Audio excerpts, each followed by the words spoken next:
Un cordial saludo. Mi nombre es Liliana López y hoy voy a hablar un poquito de las implicaciones de la sociedad del conocimiento en la educación.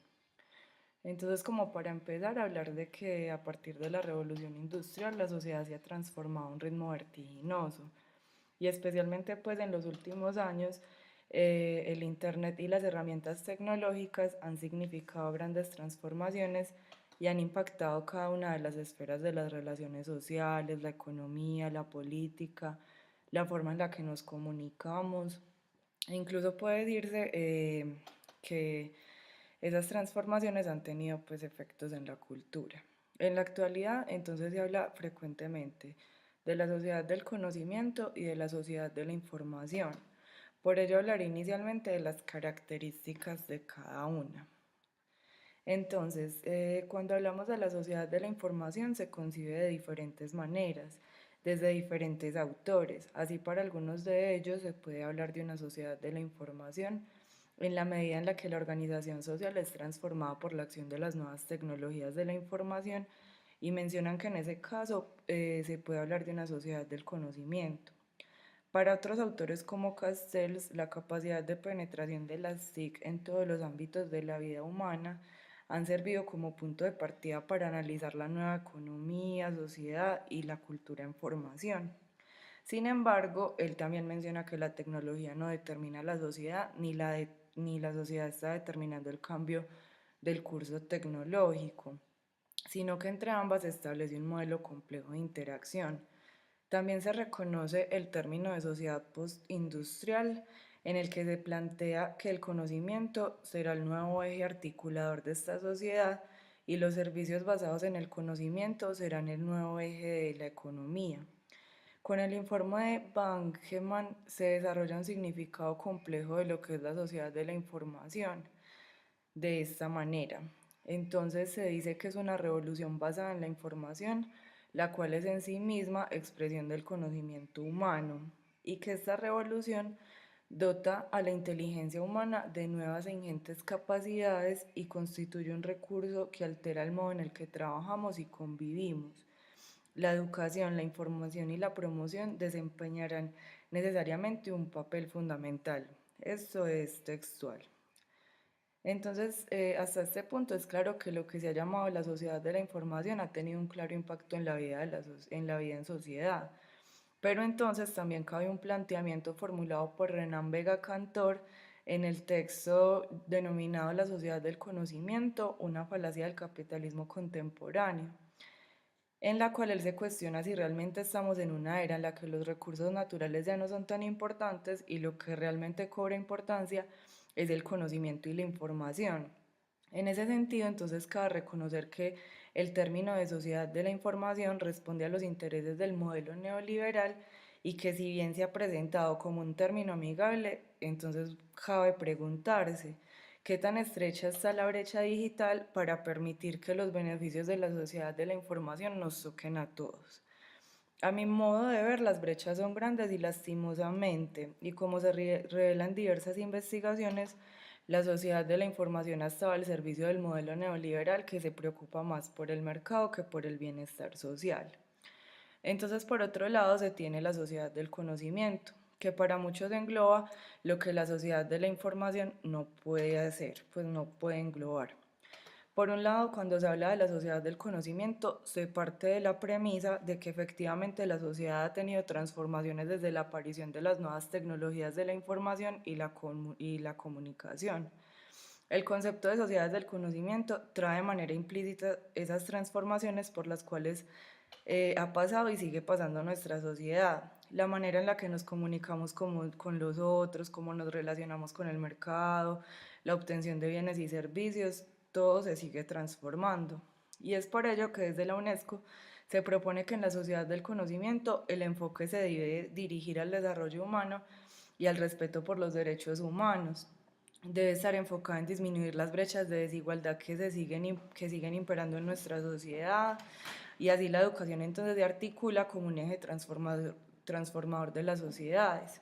Sin embargo, yo considero que aún no se puede hablar de una sociedad de la información y mucho menos de una sociedad del conocimiento, cuando según el informe de la UNESCO hacia la sociedad del conocimiento, solo el 11% de la población tiene acceso a Internet y el 90% de esa población vive en países industrializados. En mi contexto particular de trabajo no hay conectividad, no hay señal de celular y para los estudiantes es complicado acceder a información diferente a la que yo les proporciono. En ese sentido, el camino se va complicando y una sociedad del conocimiento se acerca más a una utopía que a una realidad. En ese contexto particular, pues la falta de inversión en infraestructura son un obstáculo para el acceso a la información en estas poblaciones. Entonces, en esa misma lógica, cabe una reflexión adicional, como lo plantea Robert Kurz, vivimos en una sociedad del conocimiento porque estamos sepultados por informaciones. Su crítica radica en que se habla de una sociedad del conocimiento como si nunca antes hubiesen existido ese tipo de sociedades. Además agrega algo muy importante y es que la gente está inundada de información, pero en su mayoría esa información es trivial y agrega que se confunde en la sociedad del conocimiento la inteligencia con la inteligencia artificial. Entonces yo considero que ambos conceptos se deben abordar con cuidado y no desde una visión paranoica del asunto, pero hay que reconocer que no es posible hablar de una sociedad cuando más del 80% de la población del mundo no tiene acceso siquiera a la información, sin desconocer que hay otras formas pues, de acceso a las mismas, como las noticias, la radio. Lo que se propone desde ambas posturas está más ligado a una revolución digital y de la Internet. Entonces esta imagen desde mi punto de vista es muy diciente y particularmente pues me gustaría criticar lo que aparece en esta, y es que en primer lugar el ordenador es más grande que la persona y la casa que se encuentran al lado opuesto. Además el escenario en el que está el computador aparece verde, fértil y la persona que se encuentra en el otro extremo está en un campo estéril y sin vida. Por un lado, considero que lo que quiere mostrar la imagen es la brecha que se abre entre las personas que tienen acceso a la información y las que no lo tienen. Por otro lado, aparece como un punto deseable el acceso a tecnologías y considero que esto está bien en tanto permita cerrar la brecha, pero la realidad nos está mostrando otra cosa. Cabe entonces preguntarse cuál es el papel de la educación en una sociedad del conocimiento. Primero, creo que la educación siempre ha estado enfocada en cerrar las brechas de inequidad entre ricos y pobres. Considero que en una sociedad del conocimiento no se debe perder ese horizonte, pero sí se hace necesario que se reorienten las prácticas en la medida de lo posible. Como lo mencionaba anteriormente, en mi contexto particular de trabajo, la conectividad es casi nula y el acceso a diferentes fuentes de información por parte de los estudiantes es complicado. Sin embargo, hacemos lo posible para que ellos puedan acceder a diferentes fuentes que enriquezcan su trabajo en el aula. Se les presentan documentales, artículos de revista o de periódico, películas.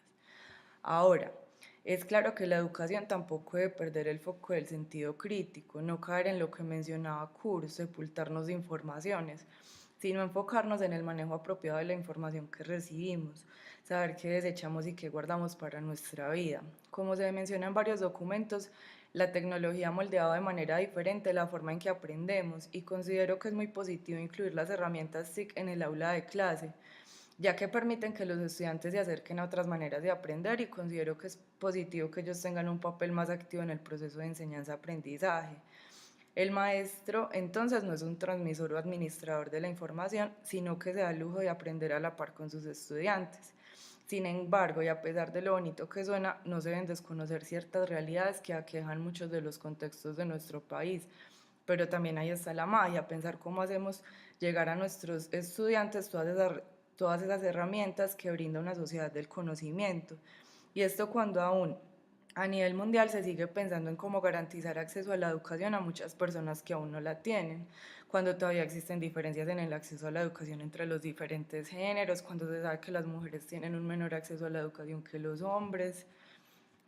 Entonces, como lo mencionaba anteriormente, en una sociedad en la que abunda la información y que lo que se busca es orientar esa información hacia una sociedad del conocimiento, la educación tradicional no tiene cabida. Por ello, la educación debe dejar de centrarse en el docente como dueño de la información y transmisor de la misma. En ese sentido, el proceso de enseñanza-aprendizaje debe estar centrado en el estudiante con un rol más activo y el docente debería ser un mediador o facilitador en el proceso. entendiendo que desde que nacemos estamos aprendiendo del mundo y por lo tanto el aprendizaje, además de ser un proceso individual, también es un proceso social.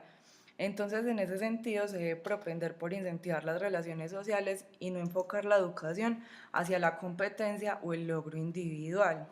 Así, el trabajo colaborativo en redes y en grupos puede facilitar la adquisición de aprendizajes significativos en todos los ámbitos de la vida. En la actualidad, la educación no solo se enfrenta a esos retos, sino a la cantidad de información a la que nos vemos expuestos día a día como sujetos. Vale la pena explorar diferentes herramientas que enriquecen los procesos dentro del aula y por medio de estas herramientas podemos aprender nuevos conceptos, ponerlos en contexto, explorar nuevas miradas y maneras de concebir la existencia misma. En ese sentido, por ejemplo, las herramientas audiovisuales se destacan como facilitadoras de procesos, ya que más allá de la abstracción de un contenido, destacan contextos, culturas. Entonces, una película, un documental y una grabación están llenas de una cantidad de información que llenan de contenido los conceptos a los cuales nos enfrentamos en nuestros procesos educativos. Ahora bien, reconociendo la complejidad de los contextos en los cuales en ocasiones nos vemos inmersos, el reto también está en buscar las herramientas para que nuestros estudiantes puedan acercarse un poco más a lo que se conoce como la sociedad de la información. Entonces, esto implica que como docentes debemos estar a la vanguardia, empapados de lo que el mundo digital nos está ofreciendo como posibilidad para nuestros estudiantes. Implica que debemos dejar atrás tantos paradigmas, especialmente en la educación tradicional, para ser agentes de transformación y cambio en nuestras instituciones educativas. Debemos comprender que nuestros estudiantes no aprenden de la misma manera que nosotros lo hacíamos, que sus estructuras responden mejor a otras formas de adquirir conocimiento. Así, por ejemplo, los trabajos por proyectos, en redes, el trabajo colaborativo toman una nueva y una especial fuerza en estas generaciones. Es necesario entonces aprovechar todas las posibilidades que nos brindan las nuevas tecnologías en los procesos educativos. Esto en sí implica un reto, repensarnos como docentes, repensar nuestras prácticas en el aula de clases, porque no tiene sentido ser un simple transmisor de información cuando nuestros estudiantes pueden acceder a ella en cualquier momento o cuando la vida misma nos inunda de ella. Considero entonces que una de las implicaciones más importantes en la sociedad del conocimiento es la transformación de la práctica docente a una práctica que se enfoque más en las necesidades e intereses del estudiante, sin perderlo de vista lo esencial, pero más a la luz de lo que los cambios actuales nos exigen. Entonces, serían necesarias las transformaciones en los métodos de enseñanza y aprendizaje. Entonces, yo considero que sí, como lo mencioné anteriormente, más allá de la sociedad del conocimiento, es imperativo que se den transformaciones en los métodos de enseñanza-aprendizaje. Es necesario que el estudiante sea el principal actor de su proceso educativo y ello implica grandes transformaciones, no tanto en el sistema educativo, sino en la práctica de los docentes como tal. En este punto considero que las herramientas TIC aportan de manera significativa estos propósitos. La educación se debería enfocar en el aprendizaje a partir de procesos críticos, interdisciplinarios, activos, que despierten la curiosidad del estudiante, un aprendizaje en contexto, que esté abierto a nueva información, en el que se promueva el trabajo colaborativo y no la competencia, entre otros. Y adicional a eso, cuando no contamos con conectividad en nuestras instituciones, como es mi caso, debemos procurar de manera creativa insertar herramientas TIC al aula de clase, ya que estas permiten que los estudiantes se acerquen al conocimiento de otras maneras que pueden resultar más atractivas e interesantes para ellos. Como consideración final, quisiera agregar que aunque en varias ocasiones hago referencia a la sociedad del conocimiento, también soy clara en la postura de que estamos lejos de ella. Sin embargo, desde las utopías también se construye. En ese sentido, considero que la implementación de herramientas TIC en el aula puede transformar la educación positivamente si se da un buen uso de ellas. Se puede mostrar a los estudiantes otras maneras de acercarse al conocimiento, de acercarse a otras culturas, sin perder el valor cultural de la nuestra, no caer en la homogenización cultural, sino comprender el significado del respeto por la diferencia y más si lo que se busca con esto, como lo menciona la UNESCO, es el respeto por los derechos humanos y un enfoque hacia el desarrollo humano. Muchísimas gracias. Esta es la bibliografía pues que utilicé.